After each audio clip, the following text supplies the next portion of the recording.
Hey y'all, welcome to another episode of my podcast, Candid. I'm here with my friends, Elijah, Caleb, and Marshawn. We actually know each other from high school. We did theater together. We were a part of Mr. Harm's drama department. And they were and they were freshmen when I met them. I was a senior. And yeah, like we just hit it off. I mean, it took us some time, just because I feel like our age gap kind of made a difference. I went off to Atlanta, they was still here, so it was a little shift, but we back and we're better than ever. So 4 years later. 4 years later. Here we are. Wow, 4 years. That's crazy.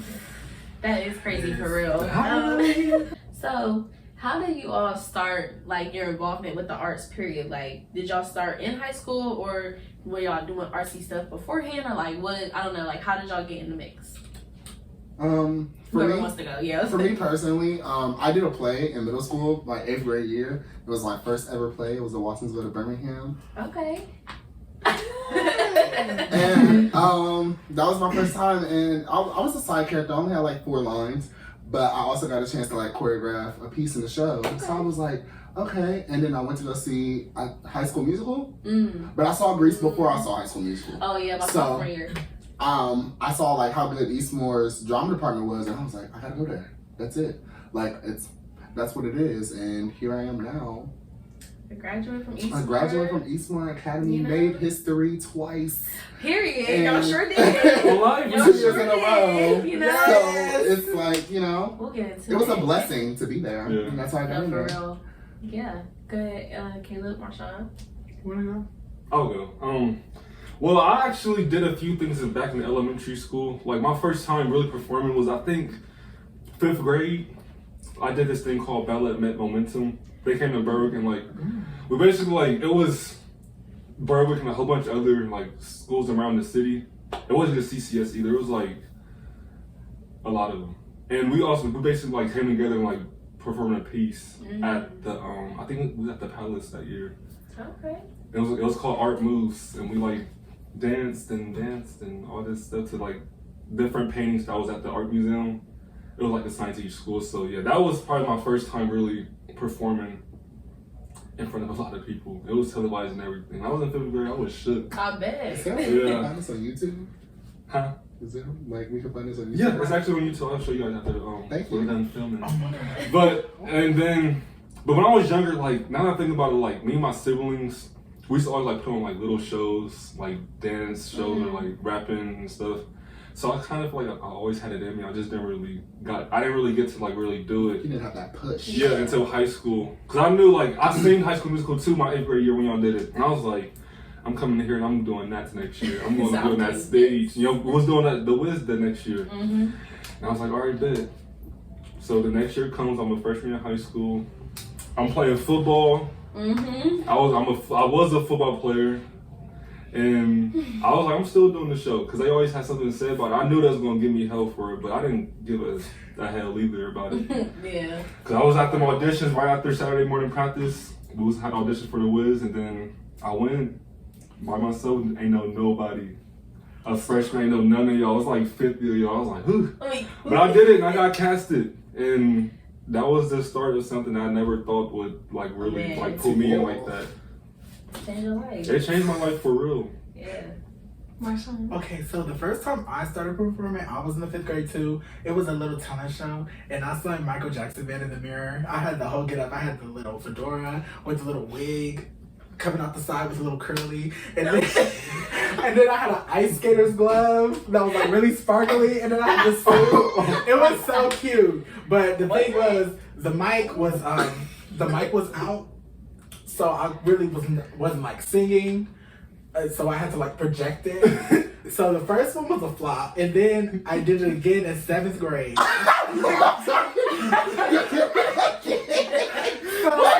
No. I sung Take Me to the King in 7th grade. How did that go? It went great, actually. It went great. I had a standing ovation. They went to the encore, but I said no. Do you have any film of this? Maybe. I think If you it's can on find YouTube. some film, I would love to. There is a performance of my 8th grade talent show that I really don't want to show y'all because my puberty was like really like. Okay, well, hitting. we'll see you next when we. Okay. So then 8th grade comes around. I'm like, oh, I'm gonna go to Fort Hayes because you know they have like singing and all that stuff. And I was like, yeah. So I put in for Fort Hayes, Eastmore, and then like Beechcroft or something. And Eastmore was the first thing that accepted me because they put me on the waiting list for Fort Hayes. So I was like, no, I'm not doing that. So when I first went into Eastmore, I wasn't interested in the musicals and plays. I was like, no, acting isn't my thing. Until Harms coaxed me into auditioning, and I auditioned for Voices from the High School, and I actually liked it. And then after that was the Wiz auditions, although everybody that I did like wanted to do it with and talking to about being the lion, they were like, well, you know, it's based off of seniority to get a lead. And I'm like, okay. So I go to auditions and I'm like, let's try our best. And that next week, I was the lion. Okay, so I guess I'll give my background. Yeah. Oh my God. My little side story. So I went to Liberty Christian Academy, so it's now Patriots Academy, I believe. And I went there and we did like plays about, you know, about Jesus, about the Bible, that kind of stuff. I was a lamb, y'all. I think was I a lamb or a sheep? One of them cute little animals. I was that, and I kind of like did dance growing up. I danced with Miss China from Fort Hayes, me and my sister, when we were younger. She's like a And legend. then yes, Miss China White. Yes, Miss China White. She still She's teaches great. dance to this day. She She looks does. great. Mhm. And so I went with her, and then I've always kind of been very artsy. Like I took art classes. I was just like, I don't know, that was kind of my thing. Writing, singing, dancing, You were performing. a creative from the start. Yeah, kind of. I've always loved music. Like my dad got I used to have this record play, like this tape recorder thing, and my first tape ever was Diary of Alicia Keys. My dad he made it for me, and I learned how to play the piano from that. Like it was just a lot of different stuff that kind of influenced me artistically. And then when I went to middle school, I didn't really have a lot of that influence. Like I still was artsy, but like Kit wasn't really like an artsy school. And then I went to Eastmore, and I didn't get to do, because they did for Color Girls that fall, but they had auditions for it the year before. Oh, yeah, And so I couldn't do it, but I did Color Purple. That was my first musical, and it was a ride, to say the least. And now we're here. I did Color Purple, we do Color Purple, Grease, High School Musical, and The Wiz. So, yeah, y'all can name y'all shows. You want me to start? Or? Yeah, you can start. Y'all all did the same shows, right? Yeah. But most part. That's like, he didn't do Purple, Yeah, and I didn't do Once on the Island. I did one show once on the He Island. did everything. Yeah, so What was it? Okay, go ahead. Name all the shows. I've done Voices from High School, The Wiz, Facing Our Truth. Was that sophomore year Oh, or you junior doing year? plays I think too? that's. Wait, I sophomore thought we year. were doing shows. Oh, well, period. let me add in mine. Oh, So not only did I do Color Purple, Grease, High School Musical, and The Wiz, I did tracks. I did what was it? I helped with the Color Museum. I was in a Color little Museum bit, too. a little something. I was kind of dipping and dabbing at that point. I really wasn't in it, but I was like wanting to be in it. Tracks, we did Kingdom Come Stage Crew. I kind of gave up on the plays too. Like not gave up, but like I kind of just I was into the musicals. Like that was my thing. Yeah. So Plays are Yeah. so fun. I like plays. Especially like going in from like my experience every year was like all of us doing the plays together, and then we're like, hey guys, we're all gonna go audition for the musicals. And then it was like we all made the musicals, so it's like gang up again. Because like, you know, at the beginning of every musical it was always like the fall play kids together. I got you. And then everybody started meshing and mingling all the time. Okay, so it's like I started out doing The Wiz. That was my first show. That really was like when I was like, this is what I'm trying to do. I did The Wiz, and I was just an ensemble member, you know, regular schmegular. I also did Once on This Island ensemble. I did the Color Purple my junior year. And then senior year we did Rent, and I was Mark Cullen. Mark. Yeah. Well, I did Voices from the High School. I'm not going into the detail of what I played. I don't remember how many I don't characters remember. I played either. I don't remember that. I did Voices from the High School. Then I played The Lion and the Wiz, which was really, I love that one. That one was so.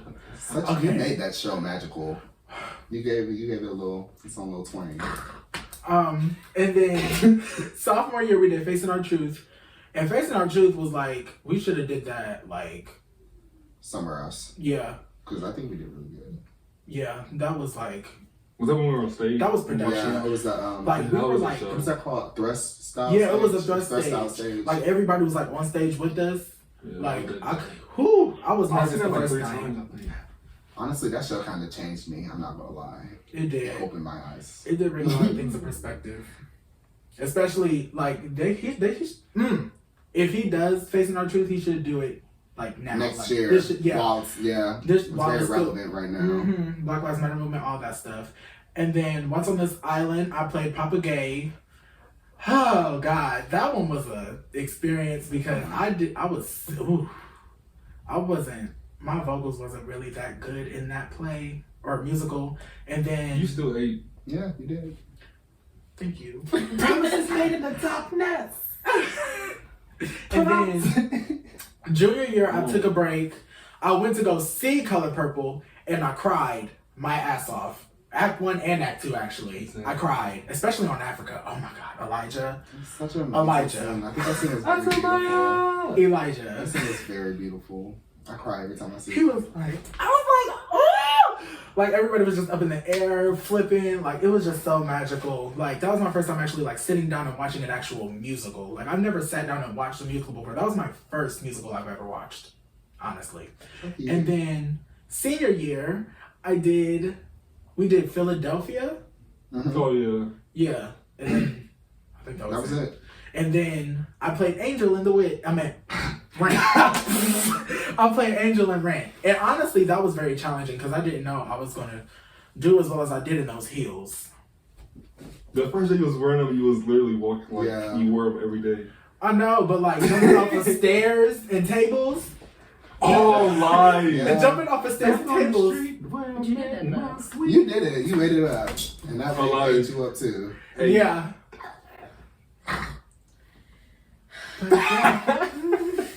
So y'all all didn't get to do the same shows as each other. Y'all just did different shows, which I feel like we all had like different experiences, especially since I left. I was gone. So I didn't get to experience Once on This Island. I didn't get to do Rent or anything like that. And it sucks. I'm mad because I'm not gonna lie. Like I loved doing Grease for sure. I think it was like if we had to rank them, definitely like Wiz is like top 2, not 2. So Wiz, then it's I want to say maybe like Color Purple, Grease. I don't know. Like High School Musical was definitely like not up there for me, but that's just how I felt. But let's just go ahead and get into how we all met. Yeah. The Wiz. So, like they said, you know, we were all part of ensemble. Marshawn was the lion, so you know, Marshawn was up there. He was definitely as a freshman. up there. Yes, as a freshman. So, I want y'all to give one word to describe your experience in the Wiz. Y'all got one. Like I'm gonna give y'all 30 seconds to think about it. Can I say nerve-wracking? Yeah. There's a word. There it is. Why Great. not? An experience. Right, yes. What you think? It was new. No, mine was Say, emotional. what's the word? So we got nerve-wracking, emotional, great, and new. And I feel that. I feel like it was kind of like that for all of us, for real. Like, Yes, especially at the end. every Emotional single at the emo- end, yeah. Listen, y'all. Okay, so if you don't know the musical The Wiz, at the very end, there's a song sang by Miss Diana Ross. Stephanie Mills Stephanie, originally. yeah. Stephanie Mills originally, yes. We'll give plug her in, my bad. She sings Home, and it's just very like, it's a very emotional song. Like, it's just very moving. And for me, you know, I'm an emotional person. So it was my senior year, and every night, me and my friends be back there singing the song. Everything's great. On the last night, though, it was just like, it's really over. Oh my gosh. Like, it was definitely, it was just emotional. It was just like, wow. Because I've been doing theater ever since I got to Eastmore, pretty much. So it was just like, yeah. It was a lot, but that musical was something else. It was definitely, how did y'all really feel? It was a Let's big, be real. everybody, the group of kids, all of us being together, I feel like that's what made it so great. Because it was all so crazy and different. Yeah. Man. And we was together. We had such a great time. There was just so much swag. I agree. There was a lot of swag in the room. I will say that. God. I will say that. No, they being like, oh, it was great. It was this, that, and the third. But I'm about to get my opinion. Can I get my opinion? Go ahead. I'm gonna be honest. I don't remember, but I really don't remember the win. I do remember I just had a lot of trouble dancing. Like, it was my first time actually dancing and not choreographing. Yeah. So, Got you. like, I'm good at choreographing, but I cannot dance. Well, I couldn't dance. Now I can get it now. You know, I can get it now. I feel like it was harder for me because I was a senior, and like in theater, the older you get, the more responsibility is kind of like placed on you as a leader. Like, I feel like in any position, if you are a veteran in something, you kind of pick up responsibilities. And so it was like the seniors who had been doing it, but it was only like maybe 3 of us who had started since our freshman year. Like, not even. It was really a little bit of us that have been doing it and knew the culture. It was a lot of new seniors who really didn't know, and so they were mostly like, they would usually be a part of the problem versus like trying to solve the problem. Like, I remember we had a big cast talk. Oh my gosh. And it was so unorganized, and people was trying to yell over each other. And we started passing around the things so people could talk, but it was just like, it still wasn't working. And so it was just an interesting experience for me, like, wanting to take that responsibility and wanting to be a leader, but also like, it's just so much going on that it's like, I don't know, I'm trying to enjoy my senior year, but also be a leader and like. It really shows you that theater takes a team. Yeah, it really does. And if everyone's on the same page, it kind of it throws everybody off. It like, crumbles. It does. And it's so crazy though, because literally up until the day before our show, I feel like we just had stuff going on. Like, we lost a person every single night of that show. The day before, one of the dancers dislocated her shoulder. One of the really good dancers who was in a whole bunch of the parts. Yes, like, Congrats to the twins. But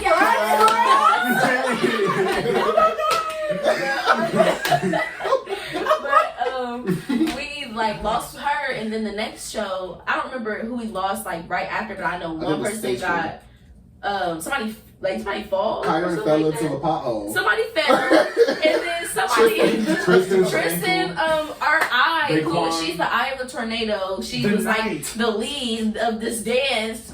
She couldn't dance. Her foot was messed up. Whitney got sick. Whooping cough. Like misdiagnosed. It was like the randomest stuff just started happening. My partner who I was dancing with got sick. Like, it was just so much stuff going on every single night. It was fun and it was crazy, but it was like, it was a lot. And I'm not gonna lie, I was a little bitter because I didn't get a lead. But that's a whole other conversation for a whole other day. We do not have to get into that. We'll save it for another episode if y'all want to know. So yeah, I just want y'all to pick one. Musicals or plays? Go. Musicals. Plays. Musicals. I agree with you. Like, plays.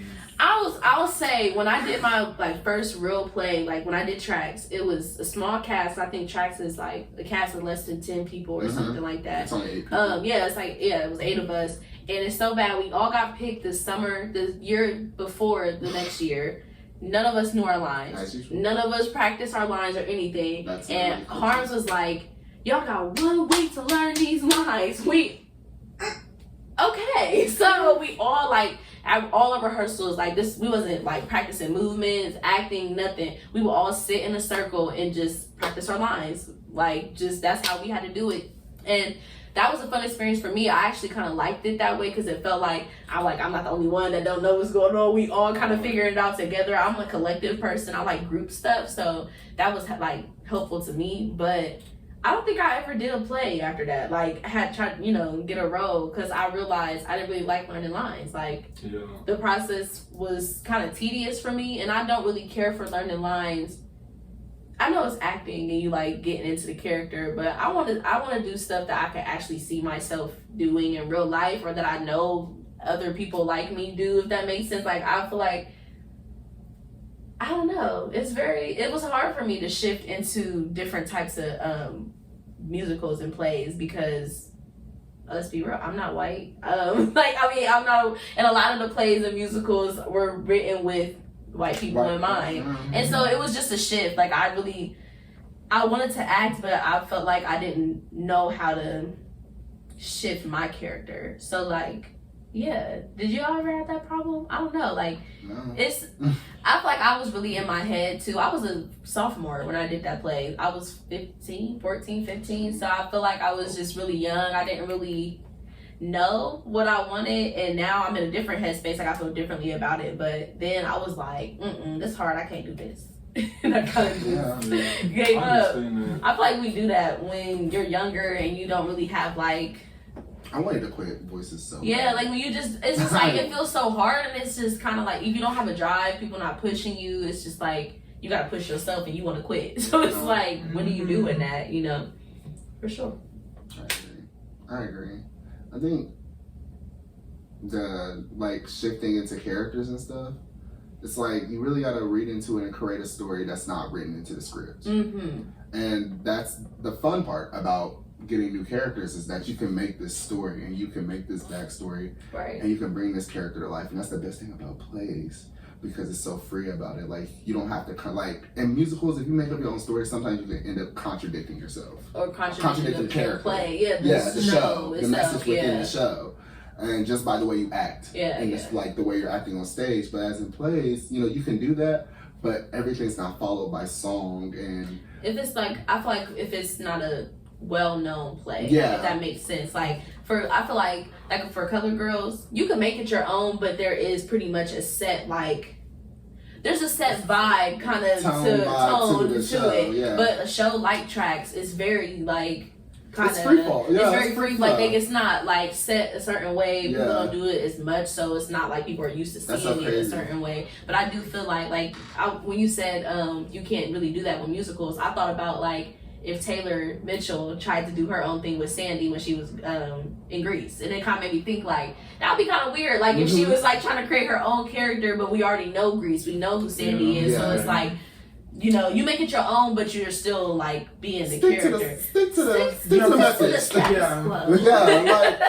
don't be trying to go too far. Yes, we got some.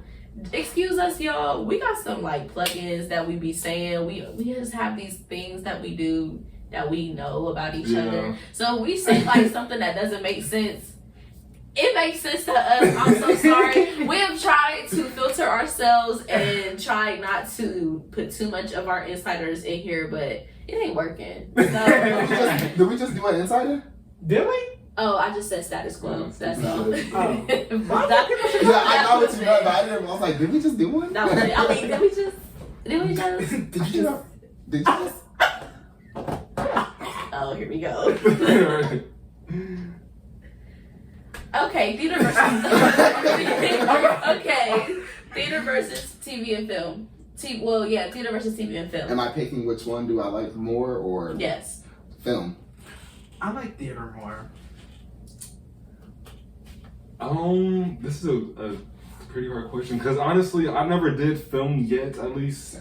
But I know after like studying acting and stuff, I have to give people in film a lot of like. Give them nice hands. But also like theater, I feel like now I'm talking about, I feel like I have to pick theater because I really love the intimacy that theater provides. Yeah. Like it's nothing like watching going a film. To a show. Yeah. Going to see a musical, going to see a play. I'm kind of in between because I initially loved theater, like love musicals, all that stuff. And then Mm-hmm. when I went to OSU, I stopped really liking like OSU's like film major is very much theory based, so you don't really get to do a lot of hands on stuff. But Right. I did have which is very weird. But I did have one professor who we learned how to like do screenwriting for television shows and films and stuff like that. And I actually had a couple classes like that because that was my concentration. But there was this one class where I don't know, I just wrote this show and it just like I felt real good about it. I was like, okay, this is it. And so I kind of started leaning into TV and film more so because I like writing shows, and that's kind of like where I'm at with it right now. So yeah, that's how I feel. I feel you on the theater though. On the theater, Yeah, not I even feel like it that. because I feel like that intimacy. I love that part. I love like actually seeing the crowd and being out there and dancing and singing and stuff. That's like that adrenaline. It just, It's a different type of it's no- adrenaline. yes, It's a different like type that. of feeling for sure. That's something you have to pull off every night too. yeah, like it's a very in I the love it moment so thing. much, though. It's a very in the moment profession. Like, yeah. Yeah, I And it's agree. fun. In the moment, that's a good way to put And I it. feel like as far as the writing aspect in theater goes, I like doing that. So like when writing, it's like you get to like, you know, peek into the like put your mind into in a character, although you can do it for film too, but like Yeah, seeing it every night and like just looking at it and just be like, oh my God, what was the process? you know, Like, in what theater, did you like do like in order to like put this to the audience and have them like really feel you? yeah, like And that's like that. I mean, I was about to say, you're talking. and theater is a little more dramatic. Like not even a little. Theater is like very dramatic Love it. comparing it to TV and film. Like you have to be way bigger, way broader, more open. Like, and I think that's where the excitement in theater comes from. That you're able to kind of create any kind of story you want because I feel like it's easier to what's the word that we say to get rid of your disbelief. Like, it's easier to kind of believe the fairy tale world that musicals create or like the magic that It's really musicals just create. all Like, this of course, is- like in a movie, if you, Take Harry Potter, for one. okay. Really brings you into the world of Hogwarts. Yes, it really brings you in and you kind of like, that's that world. But imagine if Harry Potter was in, It's a play. It's on Broadway. no, I'm saying, imagine if he was in like Insecure or something like that. Okay. It's so it's just so unbelievable that it's like that, like why that doesn't work, I feel like in TV and film. But if it happened in a musical or in a play, I kind of feel like it still be out of place, but I feel like it's easier to kind of suspend that belief, like, oh, this is not how this is supposed to be happening. You're at a musical, you don't know what's supposed to be happening. You just kind of watch it and see what's happening. But I feel like when you go to a TV show, you know what to expect. Well, I mean, when you go see a play in a musical, you know what to expect too. But I think y'all get what I'm saying. Yeah, because Okay. performing every night is so different. You gotta do it. You don't have to do it different, but it comes out different. It's different every night, single night. Which is the Yeah. magic of it, also. But when you like record an episode, it's gonna be the same once it's out there, and that's it. Yeah. Like, So I think I'm gonna be on the fence for both theater and film because like I've never done, like you said, I've never done film before, but coming soon. Right. Coming soon. So like, I'm gonna get that experience, but like being in theater, it's like I said, it's more in the moment. You really have to focus in and do things. As in like film, you can take your cuts and you can do that second, third. Like take as many cuts until you really feel what you want to feel. And that's true. where was I about to go with this? And I think I like film because the editing process. I love editing. That's one of my favorite things to do. Production. Gotcha. Yeah, I love the production of it. I love to see like behind the scenes what enforced this idea, what enforced you to make this visual, and you can do that for theater too. I think that's just like creatives anyway. Like you always ask, what's the inspiration? Like what made you do this? Right. I feel that. I mean, it's not just one medium. Yeah. I think it's all mediums. You're kind of like, where did this come from? Where is this stemming from? I just think that with musicals, like you said, it's just right in the moment. Yeah. It's like once you And go it's out there there. and do it, it's there. You did it. And like with TV and film, there is a lot of rooms for error in a sense. Like there's a lot of room. So I feel like it's a lot more pressure doing theater, like musicals and Yes. plays, than it is. I mean, it's still pressure filled when you're acting in TV and film, but that's more so the pressure from wanting to do the job well. Mm-hmm. And I think it's for like musicals, for that kind of medium, I feel like it's the same thing. You want to do well, but you also got people watching you wanting to do well. So it's like, okay. Okay. Gotta pull it together. You never know who's in the audience. Exactly. And that's what I another learned thing. during like our first professional show is like people like the other kids were coming backstage like so and so here, so and so's here. I'm like, who's that? Yeah. And they're like, he's like the professor here, and like he does this, that, and the third. And it's like you never know who's out in there, so you really always want to give your all. Yeah, Like for sure. Yes. No matter what. Yeah. I know, like when I went to visit Rice State and Ohio Northern University, like both of the heads at both different universities, like they was both at Bring It On. Like they told me like they saw us. Wow. Like that was one of the big reasons why I actually got accepted to ONU, because they actually saw me perform. Like they came up to me after like the little Q&A after school. They're like, yeah, we saw you. We saw you, but we know that was you. And so y'all kind of touched on the fact that y'all did theater after high school. So all of them, they continued on. They kept Together. going together. They continued on. So Together. how was that experience? You know, just kind of talk about like, what was the difference, I guess, between being in, like, doing theater in high school versus doing theater as an adult? So I can say high school, you know, you spend the whole day at school chilling, doing your school thing, and then, you know, right after you go straight to rehearsal. For this, it's very much like it's up and go. Like you gotta be there on time, you gotta do this, that, and the third, you gotta be ready. Working with different directors' attitudes. I'm used to like getting screamed at and laughing in his face and like, you know, smart remarks back, but I don't know how other people act and stuff. So like it really showed me that like directors are crazy. Oh yeah, Directors are really crazy and you Crazy really artists. you gotta work around them. Yeah. Like Yeah. I had to learn that. Like in high school, you know, Harms couldn't cuss us out and, you know, well he could, he did. But he couldn't take it to the extreme, like He couldn't. He could've. It's like Like, it was you know, a if he was different level professional. because we were high schoolers. So Yeah. it's like you can come at us, but you can't. yeah. You can't Do come. it. You like you can Yeah. come, but you can't come And at me. Yeah. But but so it was like. So do you feel like it was difficult, I guess, to shift to Well, the adult theater versus? yeah, because like we went from like 3 months of rehearsal to going to a 3 show where it weeks. was 3 weeks of rehearsal.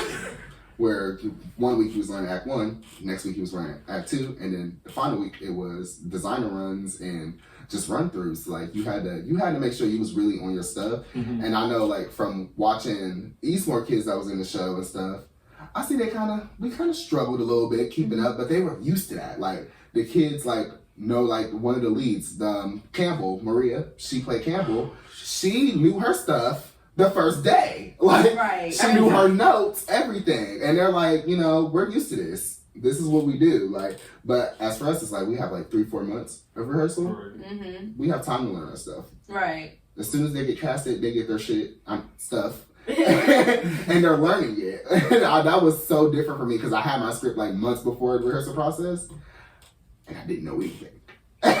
But all the other kids kind of knew their stuff. Right. And so it just kind of made you realize, like, okay. It's really, Yeah, it's quick. Yeah. It's It's like, quick. come on, y'all. Yeah. Let's go. Let's do this.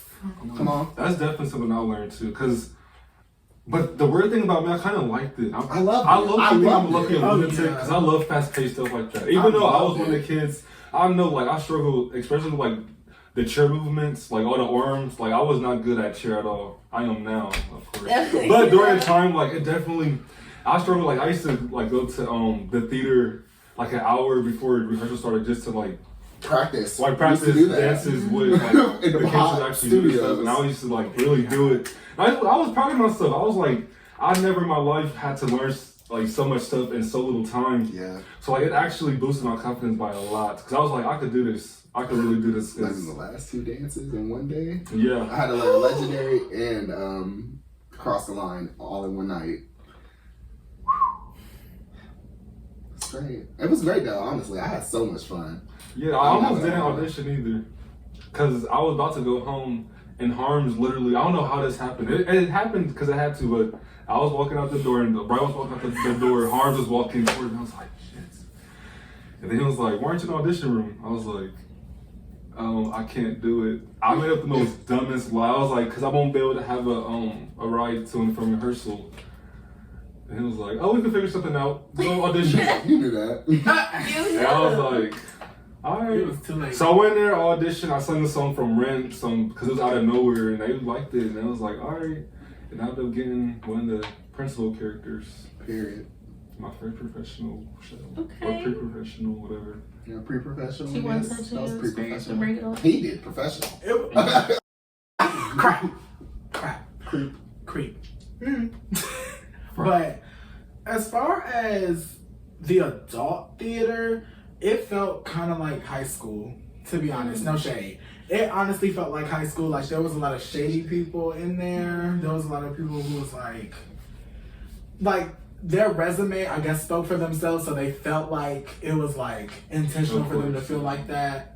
But it was honestly good on the intern side. Like, as far as the interns go, we were all like laughing. Oh my god, yes, this is so fun. West Side Story was very taxing on my body as far as like dancing, because the dancing was like more extreme. Like, they expected you to like have your toe pointed, flex all the way up to the sky, like splits, everything down. And No me, marking. yeah, no, Word none. to mama. No. No marking. None at all. Go ahead. Me, on the first day of rehearsal, I was like, I need to drop out. I cannot do this. I need to drop out. Second day was okay. Third day, I got kind of the hang of it as far as the gym scene went. And then it kind of progressed on to more dancing and stuff. Did it like kind of seem like, you know how like choreographers kind of help people out?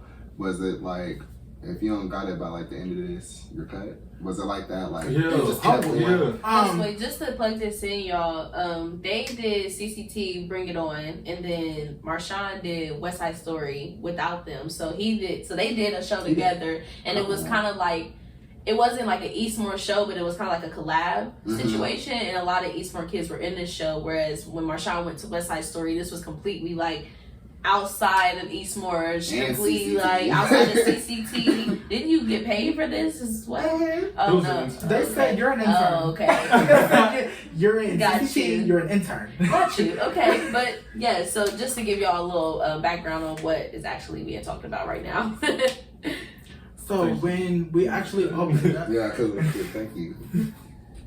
so when we actually opened up, the sales were good. Mm-hmm. West Side Story was okay, was like the staple for a short note stage, and then we turned around and did Saturday Night Fever. Oh yeah, you did do Yeah, Saturday Night Fever. He did a Saturday second Night Fever was I like that show. it was Y'all was great. Like, dancing. as far as the energy, but the Yeah. sales were bad. The sales were bad, I have to admit, because like there weren't many seats filling up, because it was like near the end of the year. Nobody was really like coming to Got see a you. play Yeah. during Okay. Christmas. Got you. Okay. Mhm. So do y'all feel like, I mean, y'all were kind of talking about how it was like faster paced, but do you feel like you were prepared to move to that kind of Yeah. theater? I was definitely prepared. Yeah. Okay. But I didn't know I was. You I didn't know. I what? didn't know I was prepared until I was actually doing it. Yeah. Okay. I think the high school rehearsal process was like, oh, let's like get to know each other and goof around. Oh, like the whole And time so, I was able to 2 really weeks before the go on show. the entire show period. So like 2 weeks before the show, then it's like the directors are like, this is like trash, and show days in like 10 days. Everybody's like, let's get it together. Well, let's get it together. Then everybody, then the pet talks come in. Yep. Arguing, We start skipping class together. It's getting real heavy, y'all. It's real heavy. Yeah, so like, yeah, that's the difference. That was a huge difference. Just, Yeah.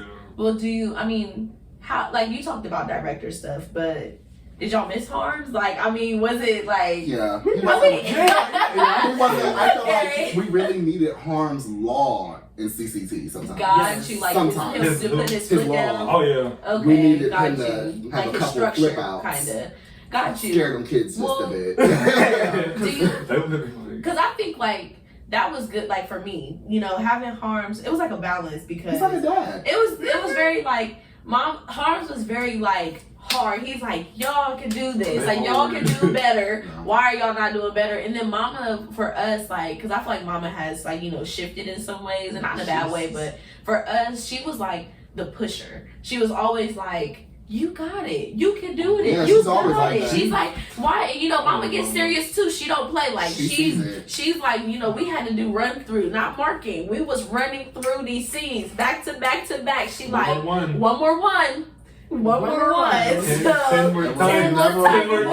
And then it's like, for me, I was also in stage crew. So Keck, who was our stage crew director, like, he was very nurturing and like, bro, like, he was like, you know, he taught us a lot of different things. Like, it's so crazy because I was like painting this room for, you know, the podcast, and I was just thinking, like, I was like, how do I clean these brushes? And I said, I know how to clean these brushes. I was in stage crew. Taught me. Like, no, I always catch myself doing things like, that has taught me. And it's so like weird. Any of the like, directors, honestly. It was so weird because I'm just like, you kind of forget because, again, 4 years removed. So it's like, I don't know. I've learned a lot, and I feel like, you know, I needed that structure, even though they were. It was intense. Like, Harms was the first. Harms, listen, y'all. Harms is the little white man. He was the first white man to yell at me. I was stressed. I'm not gonna lie to y'all. It's so. I wanted to talk about that because I think it's important to highlight that he was a white man who created a space for young black kids. I mean, he was at Eastmore, so like. That's pretty black. Like, it's looking black. But it was just that he created this space for us, and like, it was never about Harms being white, us being black. This was theater. I never looked at it that way until I got a little older. Like, you know, when I went to HBCU and I kind of like compared the experiences. And then going to Ohio State, like comparing him to my other professors or comparing different teachers I had to my professors, like, it's a different type of love. It was a different type of nurturing because whole time I'm thinking, this man hate me, y'all. Like, he just hates me.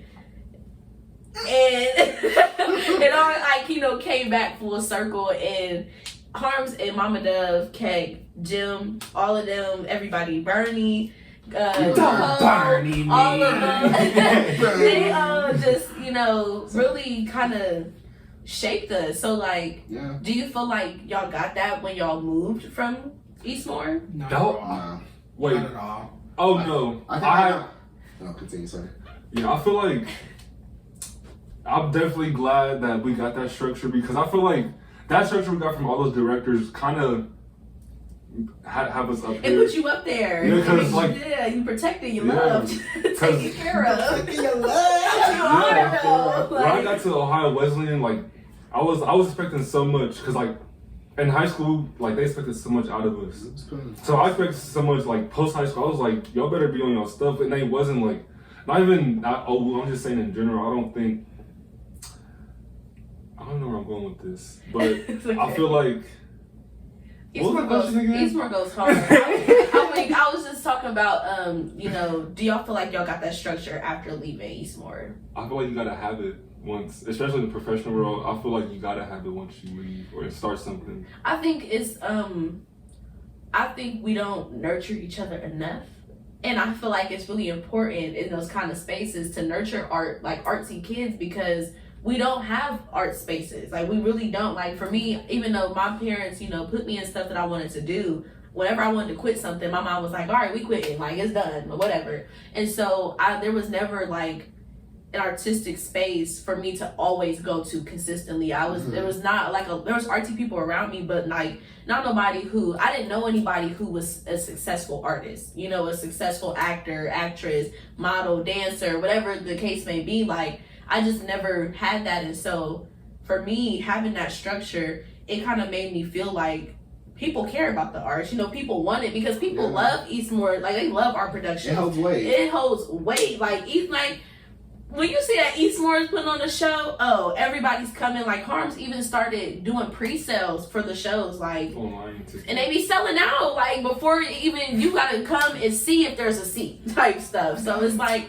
you know, Eastmore really holds a lot of weight, and I think having that structure kind of, you know, got us to expect a lot. And I think it's like, it goes into like you want that structure, but if you don't find it in the spaces, you gotta create it for yourself. It's like that whole conversation of I don't want to come and sit at somebody's table if it's not for me. I'm gonna just build one at this point. And I feel like Harms kind of gave us a blueprint in a way, because you do need to love on artsy kids, like because we don't have it anywhere else. Like theater is pretty much it. Like, you know, in high school that was pretty much all where I was getting all of my creative stuff from. Like once I'll go to school, go to rehearsal, go home, that was it. Yeah. So it's like there was no other. I mean, of course, like I still do my own artsy stuff on the side, but it's like it's not like a sport. It's not like engineering. It's not like math, or you know, science. Those kind of things. It's not STEM. So it's not like you know. It's just like it's not as supported in a way. Yeah, most people really don't support you through that, because it's like, oh well, this can like it's like a sink or swim situation. Yeah, it's not a. This is a hobby. Yeah, this is a hobby. This is a hobby, so it's fun. Like I went to Clark as a business major, and I changed my major like the first day of classes. No lie, because I was like, no. It's like it's just you kind of get conditioned. Because the whole time I'm like, you know, I love acting, I love singing, I love dancing, but I'm gonna be a lawyer. I'm gonna own a business. I'm gonna teach. I'm gonna do this, that, and third. Like, and it's just it sucks for us because we know what we want to do, but the world doesn't support what we want to do in a way. It does support it, but you have to be Beyonce. You have to be Rihanna. You have to be Kendrick Lamar. Like you have to have a little like you have like it. I mean, hard work beats talent for sure. But if you got the talent, it's gonna take you there. You know, it's gonna take you there. And so I think it's also difficult because they make it seem like there's not enough space for all of us at the top. You know, there's not enough space for all of us to be artists and do what we want to do and create in our mediums and make money. So it's like, but there's so much money out there. There's so much we can do. And so I think it gets limiting. It becomes limiting in a way because we feel like, well, somebody just got famous from Columbus already. I'm not about to be the next one to come out of Columbus, you know? And so I think that, again, just that structure really kind of got me to a point where I'm like, we could do this. Like, you know, you could do that. Because I think about people who came before me, like I said, Taylor Mitchell, Michaela Crenshaw, Simeon Spivey, like all these people who, Tia.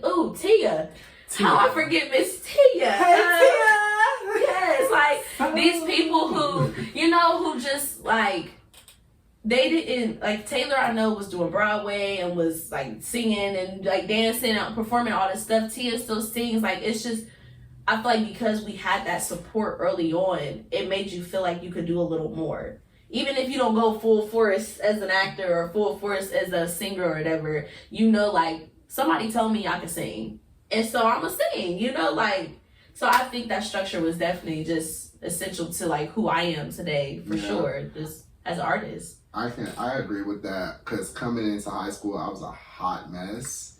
And I feel like the directors and just the theater program kind of low-key saved me from like life, period. Yourself? Yeah, like from myself. Like I feel like if I didn't have like those people over me and those people teaching me lessons and kind of guiding me through high school and guiding me through my own passion and showing me like, you know, if this is what you want to do, go for it.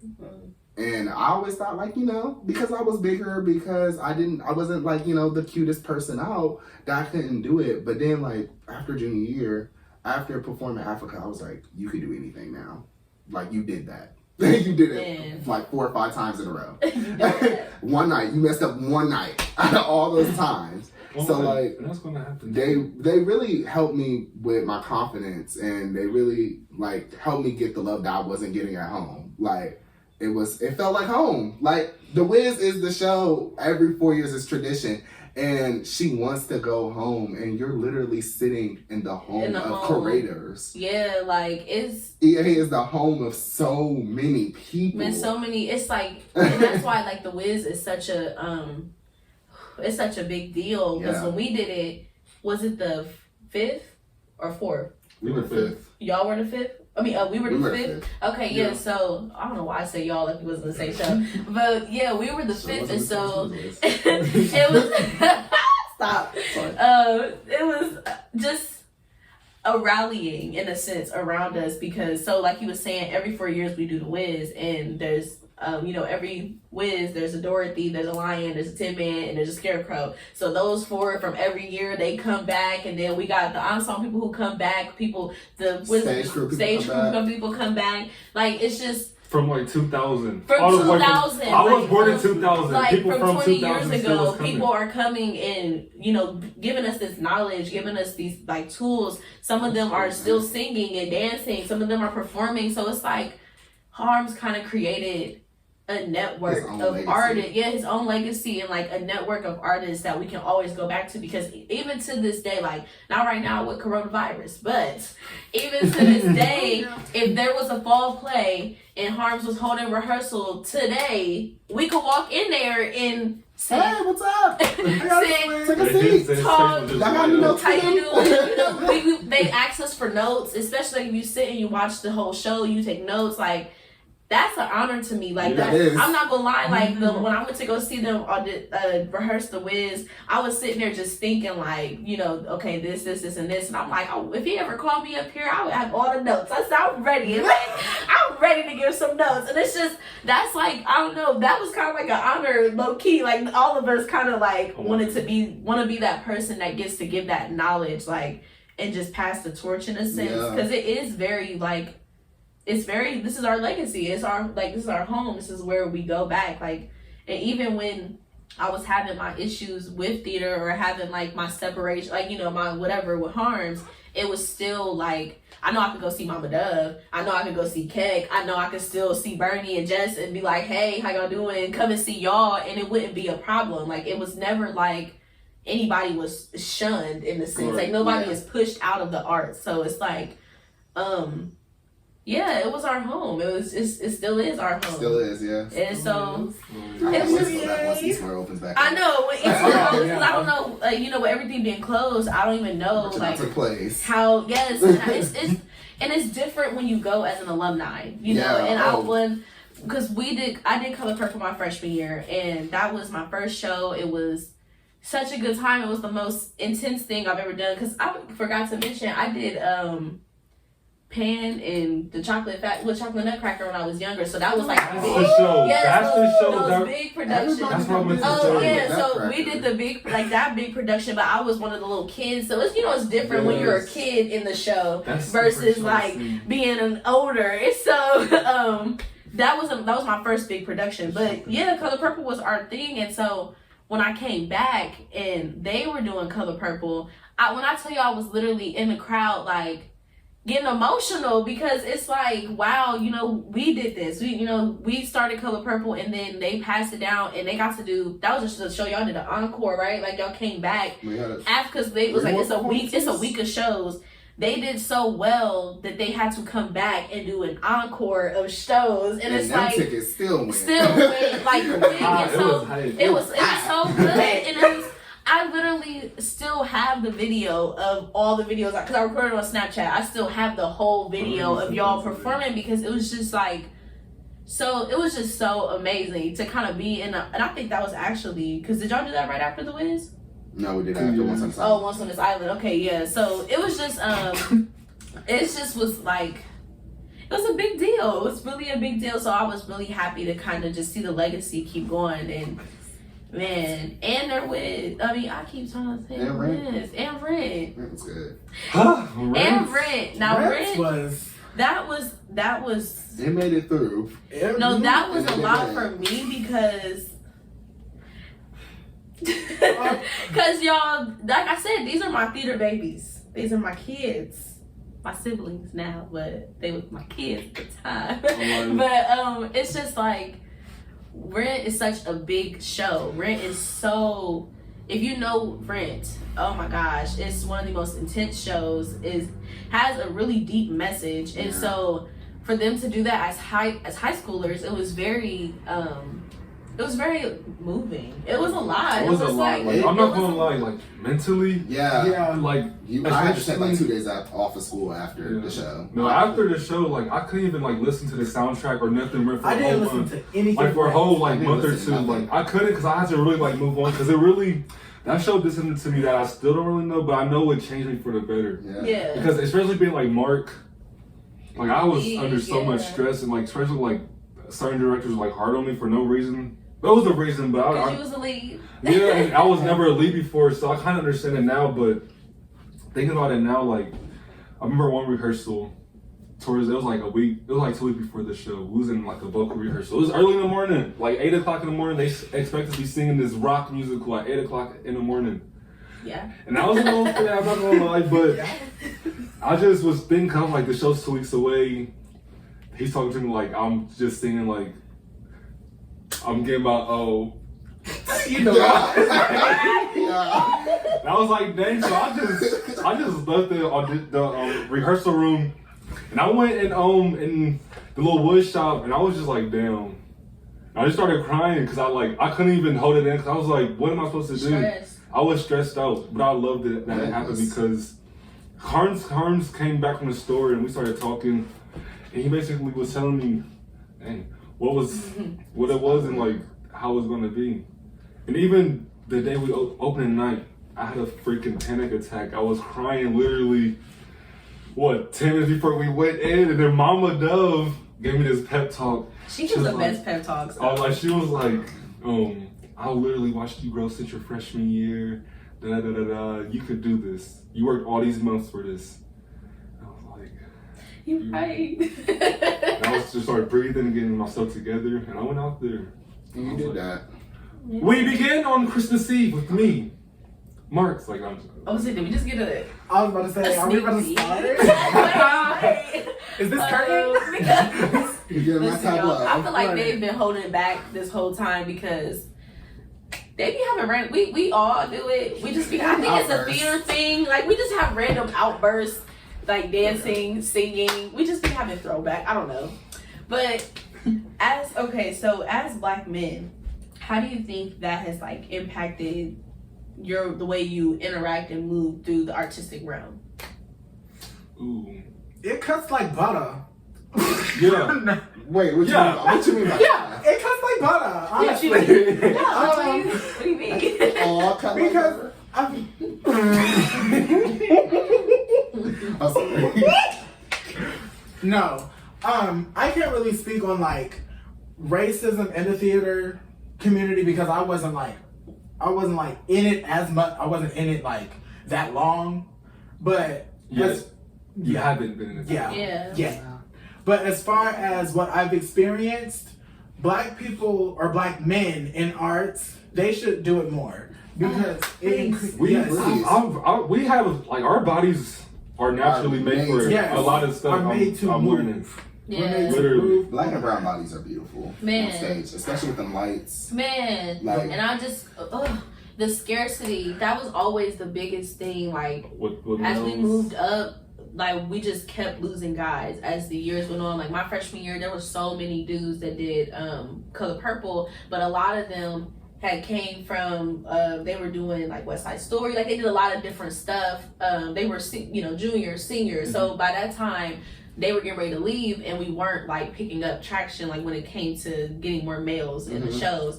And that was always something that Harms like talked about. And Mama loves having male dancers, like loves when she has more men in the scene than women. And so it was definitely something that it was like emphasized, but not like it wasn't emphasized because of like race or because of conditions or anything. We just wanted more men in theater to us because we were at the time all of us was Black for real. Like we was all Black before, so we just need more men. But I think it does play. I think Black men.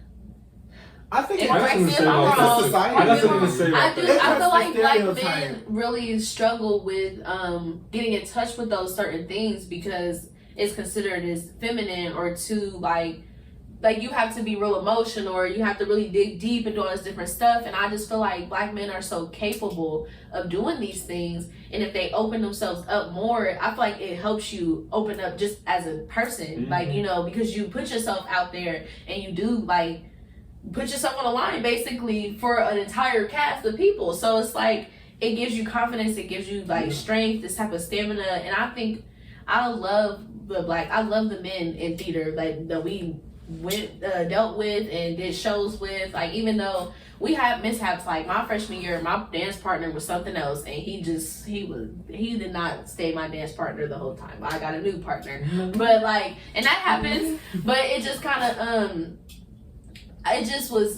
it was different for me because like growing up in my house, there's my mom, my sister, and I do have my brother, but like I'm female dominated life period. So seeing black men do something that I've never seen them do before, it made me like, it opened my mind like that we can all do so much. So I just it's a very society thing. Yeah, societal thing. It is. Yeah, I definitely think there's a few things I could say about this. I'm trying to think where I want to. Yeah, this is your topic actually. Yeah. This is actually like, you. Being a black man in theater. Okay, so I want to start off with like how to kind of open me up more. I feel like, judging from where I started, like my freshman year in high school to now, I feel like it really opened me up as a person. Like it made me a lot more like comfortable with myself and who I am. Cause I learned a lot of stuff about myself. Like I feel like, cause I naturally like attract people. Like I'm like a people attractor. I don't know why, but Person. yeah, I feel like doing theater like opened that up inside of me because I like what you said. Like you gotta have like that emotional connection, like dig deep.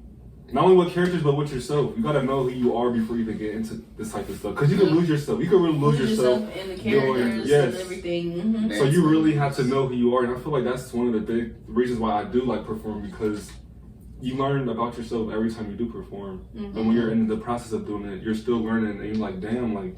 There's always something to take back. Yeah. There's always. So I feel like, and especially with black men, like how black men have that social structure, or whatever it's called, to like be like these masculine men who like do certain stuff, and they're only I feel like we're like limited. We are. A society limits us They a try lot. to put us in a box. Yeah. As just I agree. But they Beyonce do, said like, that, a lot of actually. us help. They Beyonce help said us that. a lot too, though. But I do feel like being a black man in theater also, since there's not a lot of us, you could kind of be used as like a token sometimes. Oh yeah, most Like definitely. at some, like I was starting to feel like, especially at Ohio Wesleyan, it's like a white school. So like I feel like when I was auditioning and stuff, like I kind of knew I was going to get in it because because I'm like one of the only black males to like audition, and they're so big on like, or they wanted like look like they're like big on like diversity and all that inclusion, equity. And I'm like, all right, but yeah, and with that, like I feel like you gotta really keep your eye out on stuff like that, because you don't want to be used just because of your skin color and you're a male. Like you want to be used for your talent, because you could do this stuff, and it's for you. So that's one of my main things going forward with theater. I want to make sure like I'm really being used because of my talents. Responsible. And what I could bring to the creator. table, and not because I'm a black male. Yeah, I feel that, because with me wanting to write and be a content creator, I was like, I put, it's one of my affirmations. I said I am a responsible a content creator, like a responsible content creator who creates quality content. Like, and I noticed that like China and McClain was kind of talking about this on her Instagram, about how she feels like as a creator, it's your responsibility to create accurate art, to create responsible art that positively represents people. Like she said, if I were to make a movie about an Asian man, and an Asian man came and told me like, that's really not how my culture works, she, will understand and want to adjust, because you don't want to create something that's not authentic to the person. Yeah. And that's what she was talking about, for black people, a lot of times when they're doing work in the industry, when they say like, this is not authentic to who I am as a black person, they get a lot of pushback from the writers and from the directors. It's like, well, this is what I thought they would say. And it's like, well, I'm telling you what I would say as a black person. Like, I'm letting you know that I'm literally in this community. This is who I am. And so I think, that part is really important, like standing your ground and knowing yourself and not putting yourself, because I feel like not all money is good money. First of all, I hate money, just to start off. And so I think you have to find your passion in things. If you're only doing stuff for financial gain, then it's not going to continue on. And so I feel like I'm not doing anything that's not true to me, and I think that's what we all have to be a little better with, is like, just because somebody offers you something doesn't mean that it's good. All things that glitter ain't gold. So it's like, just because somebody wants you to do something doesn't mean you have to do it, or you have to be that token Black person, or you have to be in it just because it's your only option. Like, there's so, like, you can create your own. There's so many things that you could do if you really feel like there's no space for you. And I just think that we have to be better with that, like calling out that kind of stuff as Black people. Like, even though we are always doing this, we are always having these conversations and always having teaching moments with our white counterparts, but I feel like it is our responsibility to speak up for ourselves, because a lot of times they don't know, or they don't, like, it's not that they're like not intentionally doing it, it's just because of the way our society has been conditioned. So you have to call out those things, because it's like, you can be like, do you know that was kind of like racist, or kind of, you know, stereotypical, or kind of prejudiced? Like, it's just being more willing to have those conversations, especially as Black people. Like, you know, you gotta speak up for yourself and stand on your word. Yeah. And actually, I have something to say too, because I actually was casted in the Secret Garden at my university that I'm enrolled at. But during the rehearsal process, because we never got to do it because COVID happened, so COVID was like, nope, you're not doing that either. So, but during the rehearsal process, now I'm thinking about it, I forgot who I used to talk to about it a lot, but I used to feel like they thought just because I was Black, I didn't know. Yeah, you told me about that. I think it was you. Yeah. Yeah, I was like, I feel like just because they think I'm like a Black male, like I don't know what's going on, like especially in vocal rehearsals, like certain words like crescendo and decrescendo, that was like, yeah, that's when I was like, I know. I know. Like I just I know. Yeah. But and other times I should just ignore them, because I'm like, you really think I'm a dumb boy, don't you? Dumb boy. And I just look at them like, you really think I don't know my stuff? Right. And it's just like them having that expectation that you just don't know what's going on. Like, you just got in here just because. And that's kind of like they reinforce that, like, you just got in because you're a Black man. Like, you don't really know what's going on. So we'll help you. Like, and it's like, no. I'll help you, sweetie. I'll help you get your, because and it's like people, they don't know where you coming from either. It's like, y'all don't know how y'all don't know and that's how they got us, you know? If Harms was hosting this show, or not hosting, directing this show, it would be way better than what y'all about to put on the stage. What y'all about to put on, yeah. I was, I was disgusted with You told me this stuff, I was like, Harms would never did that stuff. I was like, y'all, we in college, and this what we going on, but. And it's the standard, like Harms set a standard, like, we don't put out, we don't put out trash content. We don't put trash stuff on stage. Like, yeah. Mama always said, we do not put shit on the stage. Yeah.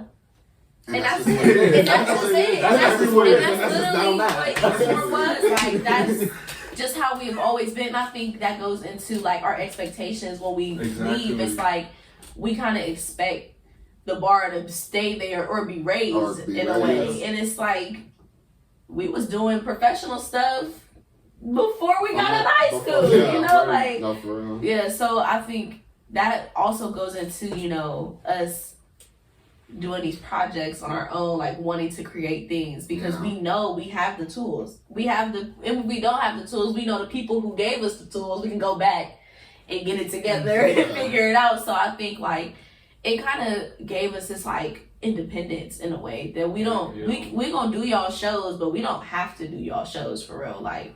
And I think that's another thing that we have to understand about ourselves as Black people, is that we are very talented, we are very creative, we bring would you say swag, what Miss Beyonce say? We bring so much swag to this stuff, and so I think it's they need us, kind of thing. What theater would be if they took Black people's ideas, if they incorporated Black and white people in one. Like Hamilton. Like Hamilton. Like Hamilton, literally like Hamilton. Yeah. I just watched it again. Again. Yeah, I've been watching it a lot lately. I just think, but I don't watch it. I didn't get hit. I cried. I seen it live when they came to Columbus, but I was crying watching on my TV, watching the original Broadway cast. I was like, why am I crying? It was just so beautiful, just how everything was executed. Man. So, what are some of y'all's artistic goals and plans like moving forward? Coming from all that you've done, what are y'all taking from that, and how are y'all moving forward in y'all's creative lives? I'm planning on writing a play. I want to say a psychological thriller, borderline horror play, because I've never seen that on stage. Right. Like, I've never saw like, I've never saw very vulgar or like macabre scenes in like other plays and stuff.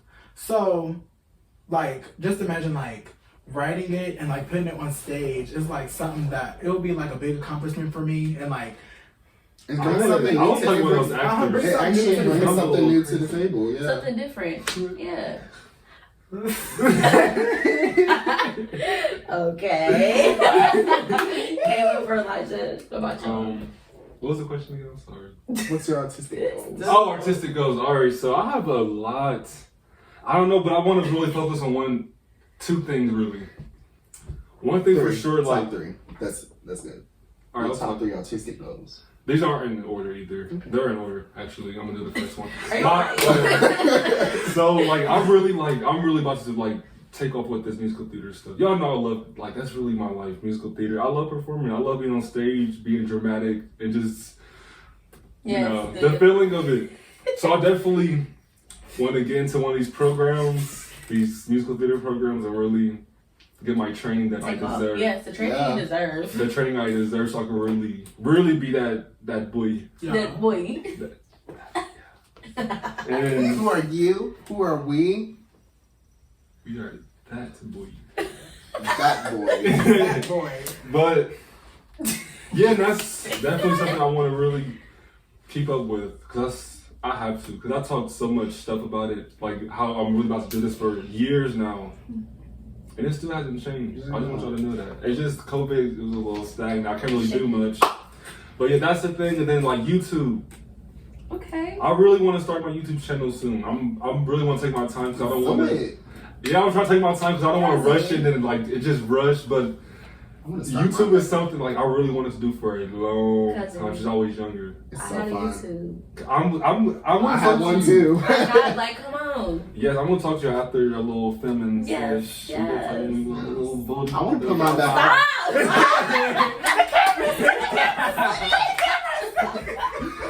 I'm for real. Okay. I've been waiting to do that for so long. I'm not gonna lie. I've literally had that in my body for so long. I'm a little hot, like, okay. But yeah, because I feel like YouTube would be something good for me. Okay. And I got but that, and then yeah, I feel like that's really my artistic goals for now. That I really want to really focus on. Mm-hmm. Okay. Elijah. For me, honestly, truly, I don't really have any right now. I'm just going with the flow. Figuring, yeah, no, for real, no, for real. I think just like 3 days ago, no, maybe yesterday, we were together yesterday. Yes. Yesterday, I think yesterday, so it would be the day before yesterday, that night, I really realized that I wanted to be an actor. Like, I want to be an actor, I want to be a director, I want to be a writer, because all my life, I've always been entertaining people. I don't know nothing else but to entertain other people and myself. Like, that's all I know. So I can't see myself doing any other career, and just like, I know I wasn't born to be like, you know, a business suit and tie person. I feel you. I'm about to say, what was you about to say? And that's why I wasn't trying to be offensive. I wasn't born to be a suit and tie person. I've always been a performer. I've always sat in front of my TV and watched movies and reenacted them. Like, no, it's normal, but I used to watch Charlie Angels and be in my living room running around fighting like I was in movies. I used to do a whole bunch. I used to put myself in write myself in movies since I was younger. I did have a High School Musical. I thought I was Troy Bolton and Kirby Blue. I played both of them. Yeah, so how do we get from the top of the world to the bottom of the heat? So I finally come to that realization that I want to be a creator in whatever it is. As like, you will. And I don't have that plan figured out, but at least I know. You know. I've gotten to the point where I've confirmed that I know what I want to do now. Yeah. And I'll drop my artistic goals too. What you got? Put them on that. Okay. So first of all, this podcast alone has just been a blessing to me. It's been it's just been very much me pushing myself out of my shell. I'm not really, I talk, but I'm not really like this person who does stuff like this. So this has been a creative venture that's really pulled me out my shell.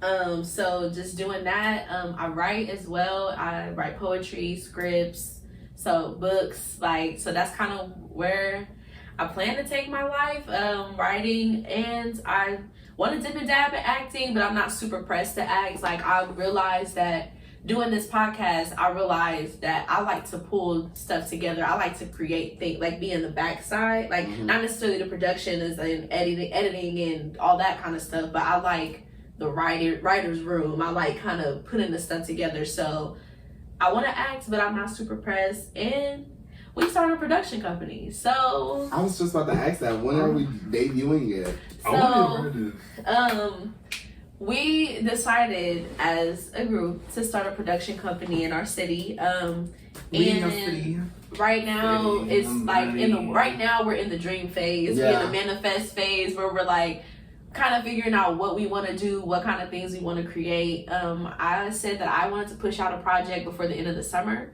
So I don't know if that's gonna happen. My goals have changed. It's the middle of but July. I do want to push. I want to push out a project before the end of the year. Yes. That. And so that's kind of okay.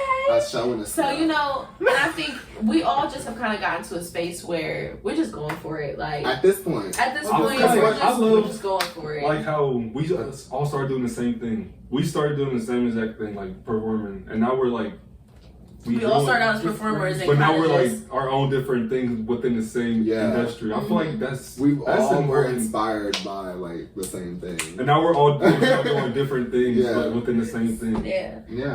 That's amazing. I know. That's really great. It's the art. The arts. It just you branch out. Yeah. But do y'all have any advice for one piece of advice that you wish you had as in high school or just period in the arts and theater for Black men in the arts? Don't let small things get to you. Or small people. Yeah, because there's going to be a lot of people that's going to be coming for you. And you're just going to have to block them out. Yep. Yeah. That's mine. And to pick you all back off of that, just go for it. Don't let nobody limit what you believe, what you want to do. Ever. Just go for it. And never give up either. Always have that vision. Have that tunnel vision as long as you can have it, because you don't want to let it die out that you just oh, I kind of miss how my drive for that used to be. Mm-hmm. I keep having that drive because it will pay off, and you will see results if you keep really working and pushing for your goals. And that's on that. I don't know. I really don't know what I would say to younger Eli. Believe in yourself in anything, not even just the arts period, just anything. You want to believe in yourself. You want to be your own motivator. And that's what I've learned within the past month, is that I wasn't my motivator. So that's kind of why I was always down on myself. And I feel like if I was more confident in high school, I would have been a beast. I would have been a beast. That was my problem. That was literally, because I had y'all, I said, we didn't get into it, but just because I'll put it on for the record, I did ask Harms, why I never got a lead in high school. Why, what was the issue? And, he said, because I didn't have confidence. And that was just what it was. He was like, I didn't believe in myself enough. Mm-hmm. So how are they going to believe in me, to do it? And then I got to the point where I stopped auditioning for leads. I was like, all right, I don't know, and it was just, even though there was there's a lot of things that happen, but we don't, whatever. I feel like that was real. And I still, he told me this sometime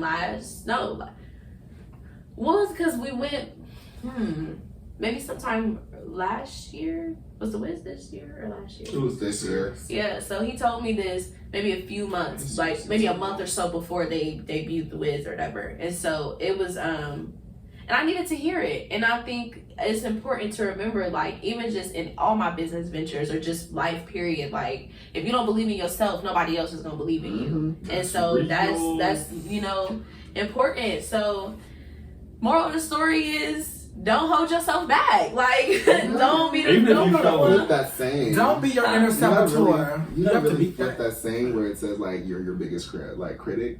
You are like, too. You're your biggest fan, though. Like, let's be your biggest motivator, biggest support. And I want to say, I'm not a black man, but just for like black people in the arts, surround yourself with like-minded people, because I feel like that's the part that's helped me too. Like, when I came to them about the production company idea, it wasn't like I thought they was gonna be like, no, I don't want to do that, but I didn't know if they was gonna be a part of it or not. And so when it was like, that's a good idea, we should do it, it reassured me, because I'm like, okay, I'm not crazy. I'm not like, you know, thinking like I can start a production company. They think we can do it together. So it's like, when you surround yourself with people that you can kind of bounce that energy off of, it's like, it just becomes a big ball. It becomes a big ball of energy, and you are who you hang out with for sure. And I just actually seen this thing today. It was like, why do you, because I do Forex, and it was like, why do you always hang out with them Forex people? And it said, because they got money. And if you hang out with bum people, you a bum. And I was like, that's real life though. Like, you know, you hang out with people who have success in your ventures. Like, I always say this, because I've been looking to buy a house. I've always, you know, I've been wanting to get a house, and I always said, I'm not going to sit with them and talk about a house. They never bought a house. They don't know. I mean, I'm not saying that we can't talk about it, but it's like, I'm going to go and talk to somebody who actually owns a home or has a home or knows some knowledge about it. So it's like, you kind of put yourself in a position to get the information that you need so you can be successful in your ventures. Like, and it's not like you're using the person. It's just, why would I kick it with somebody who lays around all day, who don't want to do nothing, who's not even creative, you know, who's not really an artist? Like, why would I kind of spend a lot of time with them when they're not trying to develop themselves, and I'm trying to go here and they cool with being here? Like, that energy, like I came with that energy. So I think that's the move right now. Like, you know, even though with COVID and everything's like going crazy, I think everybody got this, like, everybody got like a fire lit under them. Like, I gotta make something happen. And so the people, you could tell the difference between the people who was grinding during quarantine and the people who was kicking it. Like, you can tell, because I seek it. I see it. And it's not like, and I'm not saying that you have to work hard. And that was something that people was talking about a lot. Like, you feel like you have to do all this work during your break. Like, no, that's not the case. It's just, if you have a dream, go for the dream. It doesn't matter what's going on. Like, yes, we're in coronavirus and we got quarantine, all this stuff, but that was the time for me to really get into my craft. Like, before, I was stressed. Like, it felt like, you know, when something is like about to hit its peak, like, you just know, like, or like that teapot, you hear it is steaming, so it's getting real loud. Where it's like, that's kind of how I felt everything was right before quarantine. School was stressful. I was working. I was broke. I was like, I don't know what I'm gonna do. It was just so much stuff going on. I was really stressed. And then when spring break came, I was like, God, thank you. Like, it was like, I needed it. And then, you know, and then the spring break never ended. So, like, and so I needed that. It was a reset, and it made me realize, like, all these things that I was doing, like my working at my job, like, wasn't helping me do the different people I was kicking it with wasn't helping me grow. They weren't helping me get to where I wanted to go. And like, quarantine really helped me kind of weed out a lot of the stuff that just was not positively serving me in my life. And so I started a whole podcast, like, Here we are. So, you know, it's just surrounding yourself with the right people, because you could have the right idea but be around the wrong people and they don't feed you, because we have to feed each other. At the end of the day, we're all human and we struggle. You know, we have issues, and we love that support and encouragement. So I just love having these friends. I love y'all. I appreciate y'all for being on my show, for real. But thank you. And just, you know, talking about the arts, like, this is something that really means a lot to me, and it means a lot to y'all. And I just feel like it's important for kids to it's important for kids to have artistic space. I'm creating an art center, by the way. Just another plug in. So your kids will be able, if you got kids that's artsy, you know some kids that's artsy, they gonna have a place to go soon in Columbus, Ohio. Just know. I'll be doing master classes. You know, like in New York. You know, York. we go like just wait, because this is only the beginning. Like this is really only the beginning, and we racing to the top. The bottom is way too crowded. Like it is. Get away. Good move. And yeah, don't give no back to me. So I want to thank y'all for tuning in, and for just listening to me and my friends talk about the arts, like about us. Save the arts, all 2020 and the rest of your life. Yes. Save it. Save the arts. Thanks for tuning in, y'all. Love you. Bye, guys.